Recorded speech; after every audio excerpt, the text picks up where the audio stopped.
Welcome to the Common Man Football Show. My name is James Coburn, and today's episode, we're talking about the Cincinnati Bengals versus Cleveland Browns Week 4 matchup based on analytics. Each week, I collect all of the current 2017 NFL team data in order to analyze and project potential NFL performance. We are 3 weeks into the season, so it's not the biggest sample size ever at this point. However, there will always be little nuggets of truth in every sample of data you see, which could become bigger nuggets of truth as the season continues. So stick around as I analyze each week's matchups based on analytics. And if you're new to the channel, all terms and definitions will be in the description. So with this matchup between the Cleveland Browns and the Cincinnati Bengals, when you look at the basic data points in this particular matchup, it favors the Cincinnati Bengals. It shouldn't be that surprising. Actually, I am a little bit surprised because of how bad, because of how poorly the Cleveland Browns and Cincinnati Bengals did, to start the season. But when you look at how good, this is just a testament to Bill Lazor and what he was able to do. They're still bad as an offense. Like, they still haven't recovered fully from how poor their offense performed in the first 2 weeks of the season. But they did show enough life against the Green Bay Packers to be at least slightly better than the Cleveland Browns. And on top of that, the Cincinnati Bengals defense has been very good. They've been better than people give them credit for, to be honest. They've been performing very well when it comes to preventing first downs. They've been very good in terms of creating sacks as a defense, which we'll get into later on the show. They've not been very well in terms of creating turnovers per se.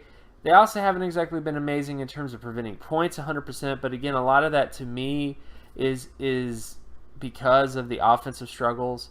For the most part, having tons of turnovers as an offense is not good for your defense. But they have been performing better than the Browns overall in terms of their defense up to this point, again, through 3 weeks. So, when you look at the basic sort of stuff, I mean, it's pretty simple. Surprising, again, I'm very surprised at this, but the Bengals have had less turnovers than the Browns through 3 weeks. I'm very surprised by this sort of statement I'm making, but that's what the data bears out over 3 weeks. On top of that, when you look at sack percentage is actually the sack percentage is higher on the Bengals than the Browns. Overall, but both these teams have not been very good in terms of preventing sacks on offense. And when it comes to offensive scoring, the Browns are better in terms of offensive scoring over the last 3 weeks. But again, the Bengals have improved when it comes to creating first downs overall. When it comes to their ability to create first downs with their offense, they've been better than the Browns. In terms of that kind of perspective. So, it's really hard to say which offense is better. I just think that last week the Bengals offense showed a little bit more life, so it's not the worst thing in the world, I guess. So I'll say that both these teams are pretty evenly matched when it comes to how poor their offenses are, but I do give the Bengals a slight advantage just because they have shown some signs of life against the Green Bay Packers. And then when it comes to defensive scoring, the Browns have been a little bit better than the Bengals when it comes to that. But when you look at the other when you look at the other indicators in terms of sack percentage, heavily favors the Bengals. Interception percentage heavily favors them as well. And when it comes to special teams, heavily favors the Bengals. The Bengals kill them when it comes to punt return yardage, kill them when it comes to kick return yard. I mean, that's the other thing too. I'm not trying to read into things, but Jabril Peppers is definitely a very good special teams player, and I'm not sure if they're using him or not. I don't know what's going on with the special teams, but the Browns, are one of the worst teams in the NFL at this point when it comes to average kick return yardage, which is never a good sign for a team that's trying to win the field position battle. If that's what you're trying to do. Then when you come to defense, the Browns actually are better when it comes to preventing punt return yardage on average. And preventing kick return yardage on defense is pretty much evenly matched. Field goal percentages in the favor of the Browns.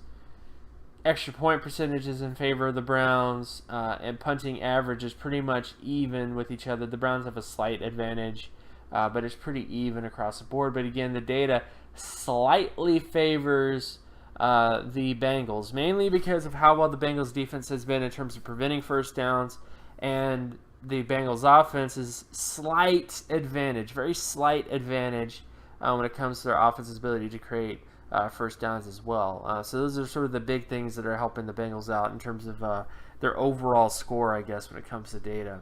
Then when you look at the other sort of matches, so when you look at completion percentage for the Bengals offense versus the Browns defense, the Browns defense has not been doing very well, and a big contributor to this is the completion percentage that they allow.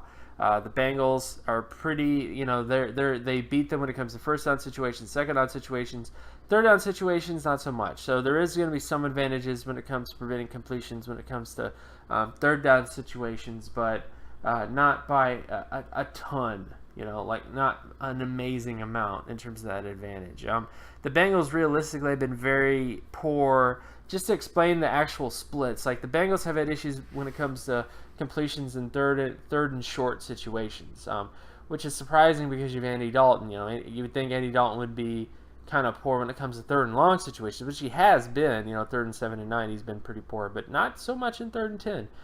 So again, I think the advantage does go to the Bengals offense, but third down situations does favor the Browns. When you get to the Browns offense versus the Bengals defense, overwhelmingly favors the Bengals defense. The Bengals are very good when it comes to second down situations. Third down situations is a little bit more evenly matched when it comes to first down situations, but just look at the disparity between the second down completion percentage, third down completion percentage, and the Bengals defense when it comes to those particular situations. Just a huge disparity.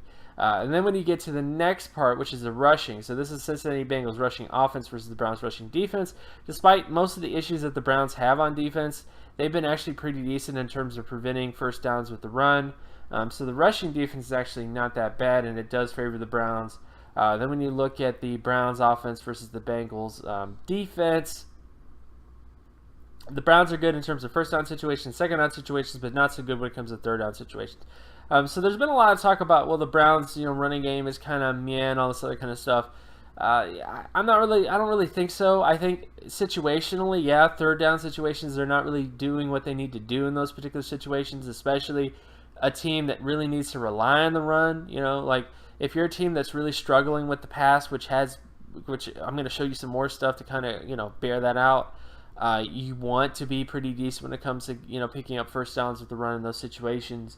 But a bigger contributor is just, whether it's 3rd and 4 to 6 or 3rd and 7 and 9. Some of it's because of the quarterback that you have. Deshaun Kaiser is not exactly the most gifted athlete, if you will. He holds onto the ball a lot, takes a lot of sacks instead of actually trying to gain yards with his feet.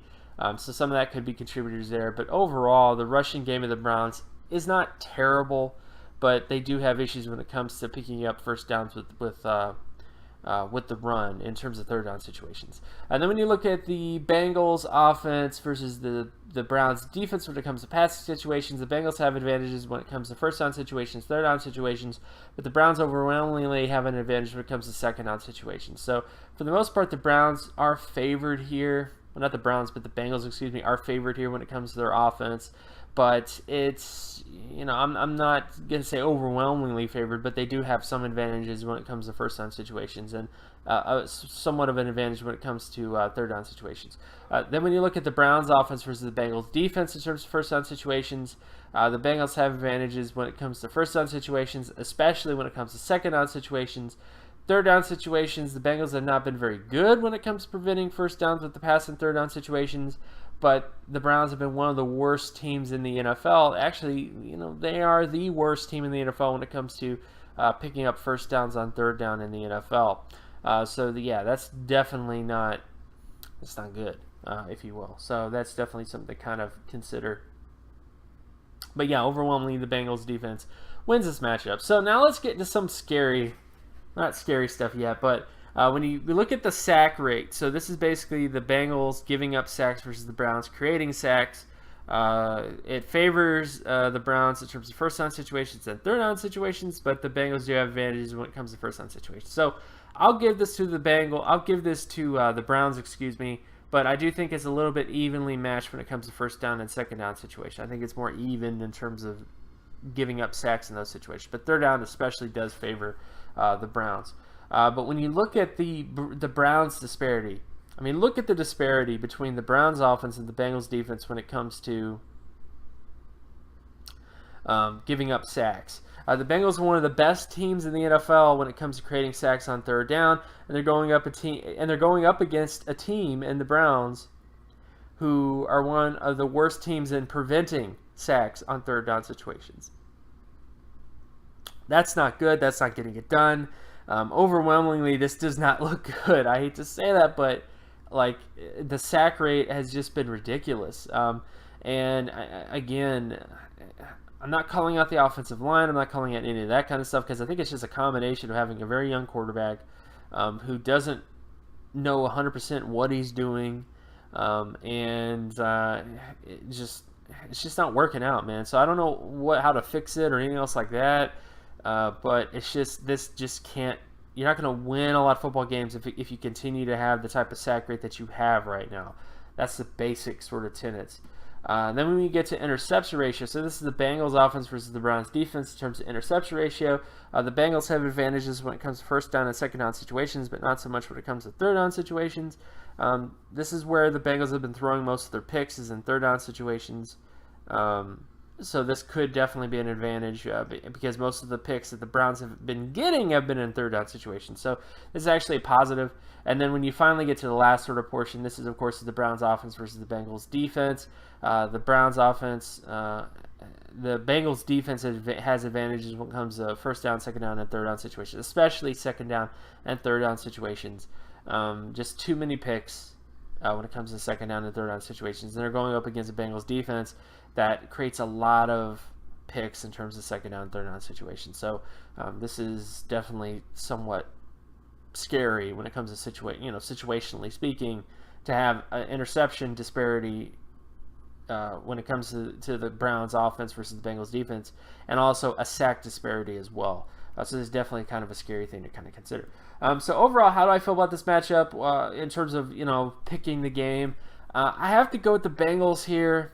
As much as some of it's going with the data, but again, at such an early point, you also do have to watch some games and watch some film and make your own sort of assessment. But I felt like the Bengals, when they played the Browns, started to show some life on offense. They started to move the ball a little bit better. They started to just perform better as a team. And the Browns have just kind of gotten worse in some cases, and they're going up against a situation. I just go back to that sack, the sack rate versus the Bengals sack rate. Like, the Bengals are one of the best teams in the NFL when it comes to creating sacks as a unit, and they're going up against a team that's been one of the worst in preventing sacks. And whether that prevention is because of the offensive line or if it's really just because of a rookie quarterback who doesn't get rid of the football fast enough, all these things I just don't think are going to happen overnight. So as much as I would say that this is a little bit more evenly matched than people think, which I do agree. I mean, talent-wise, I think there's pretty even talent in terms of both these teams. But if you're talking about how they're performing, I just have to go with the Bengals. So again, that's basically where I'm at in terms of this matchup. Of course, my name is James Coburn. You can follow my work at draftcoburn.wordpress.com. You can also follow me on Twitter at Geometrix. And if you like this content and you want more content like this, be sure to leave a like and subscribe. Share this video as well with anybody that you know, and I'll talk to you guys in the next video. Peace.